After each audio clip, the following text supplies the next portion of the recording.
Hello student, welcome back to my channel shrine with Sumita. आज हम करेंगे क्लास 7 एक्सरसाइज 5.2 के कुछ क्वेश्चंस। तो स्टार्ट करते हैं। फर्स्ट क्वेश्चन हमें बोला है state the property this is used in each of the following statement. इसमें हमें ये स्टेटमेंट से बताना है इसमें कौन सी प्रॉपर्टी यूज़ हो रही है। If A parallel to B, जो ये ए लाइन है ये पैरेलल दी है हमें बी के, ये जो ए लाइन है ये हमें पैरेलल दी है बी से, और हमसे पूछा है एंगल 1 और एंगल 5 इक्वल टू है। एंगल 1 और एंगल 5 क्या है, आपस में इक्वल है। अगर ये आपस में इक्वल है तो इसमें कौन सी प्रॉपर्टी लग रही है, क्या पूछा है हमसे ये?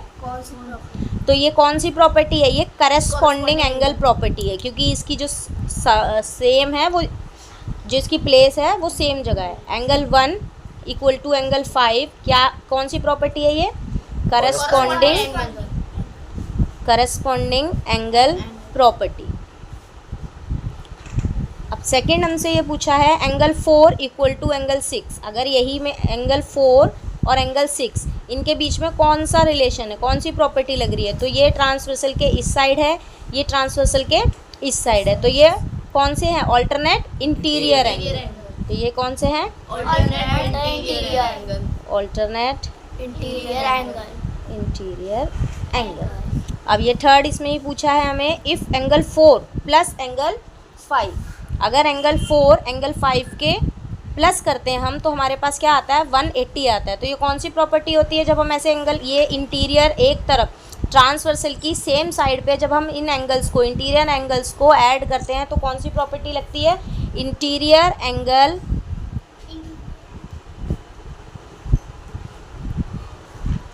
On the same side of the transversal are supplementary।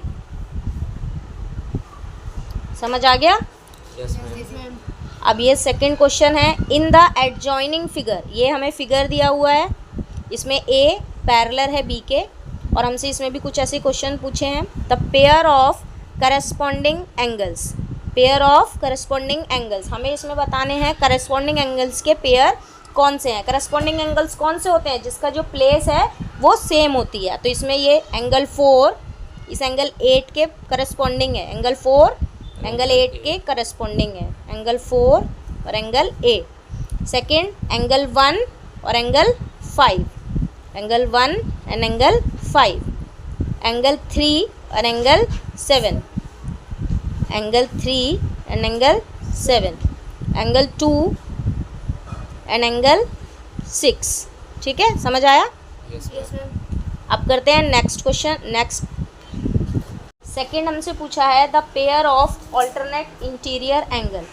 Pair of alternate interior angle, हम इसमें बताना है इंटीरियर एंगल का ऑल्टरनेट कहाँ है। अब इस सेकंड क्वेश्चन हमसे पूछा है the pair of alternate interior angle. तो इसमें हम देखेंगे the pair of alternate interior angle कौन से हैं। ये ट्रांसवर्सल के जो इस साइड होगा और इस साइड होगा। इंटीरियर मीन्स अंदर के। तो एंगल 3 और एंगल 5, एंगल 2 और एंगल 8, एंगल 2 और एंगल 8, ये हो गए हमारे इंटीरियर ऑल्टरनेट एंगल्स। थर्ड पूछा है the pair of interior angle on the same side of transversal. Interior angle के इसमें सेम साइड ऑफ ट्रांसवर्सल में कौन से एंगल्स हैं? तो ये है एंगल 3 और एंगल 8, एंगल 3 और एंगल 8, एंगल 2 और एंगल 5। फोर्थ पूछा है the vertically opposite angle. Vertically opposite angle कौन से होते हैं? जो एक्स की तरह बनते हैं। तो मतलब एंगल 1 और एंगल 3, एंगल 1 और एंगल 3, एंगल 4 और एंगल 2, एंगल 2 और एंगल 4, एंगल 5 और एंगल 7, एंगल 5 और एंगल 7, एंगल 6 और एंगल 8। समझ आया? अब नेक्स्ट क्वेश्चन करते हैं, क्वेश्चन नंबर 3। इसमें हमें ये फिगर दिया हुआ है in the adjoining figure P parallel to Q। P जो है वो Q के पैरेलल है, P जो है वो Q के पैरेलल है, और इसमें हमसे पूछा है E F A B C D, इनकी हमें क्या करनी है, वैल्यू फाइंड करनी है कि इसकी क्या वैल्यू निकलेगी। तो हम निकालते हैं, हमें गिवन है ये 125। सबसे पहले हम ये एफ़ निकालते हैं। एफ़ कैसे निकलेगा, लीनियर पेयर से। कैसे निकलेगा, angle F plus 125 equal to 180, यहाँ हम लिखेंगे linear line. Angle F 180 minus 125, 180 में से जब हम 125 को माइनस करते हैं तो हमारा आता है ये 55। तो एंगल एफ हमारे पास क्या आ गया, 55। ये एंगल हमारे पास आ गया 55। अब ये ई क्या हो जाएगा, वर्टिकल अपोजिट एंगल से 55 हो जाएगा। तो एंगल एफ एंगल ई के इक्वल हो जाएगा 55 डिग्री, और कौन से प्रॉपर्टी से, vertically opposite angle. Opposite angle. हमने ई भी फाइंड कर लिया, ये 55 है। अब ये एक ट्रांसवर्सल है और ये पैरेलल लाइंस है। तो पैरेलल लाइंस के जो ट्रांसवर्सल लाइन, ये इस तरफ ये एक्सटीरियर एंगल है और ये भी एक्सटीरियर एंगल है। तो ये ऑल्टरनेट एक्सटीरियर एंगल से एंगल ई और एंगल सी आपस में क्या हो जाएंगे, बराबर हो जाएंगे। तो angle E equal to angle C 55 degree किससे होंगे, ये ऑल्टरनेट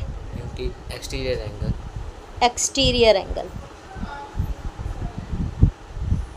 तो हमारे पास सी भी आ गया 55। अब ये 55 सी आया है तो ए हमारा क्या हो जाएगा, वर्टिकल अपोजिट एंगल से 55 हो जाएगा। तो एंगल सी इक्वल टू हो जाएगा angle A 55 vertically opposite angle, opposite angle. समझ आया।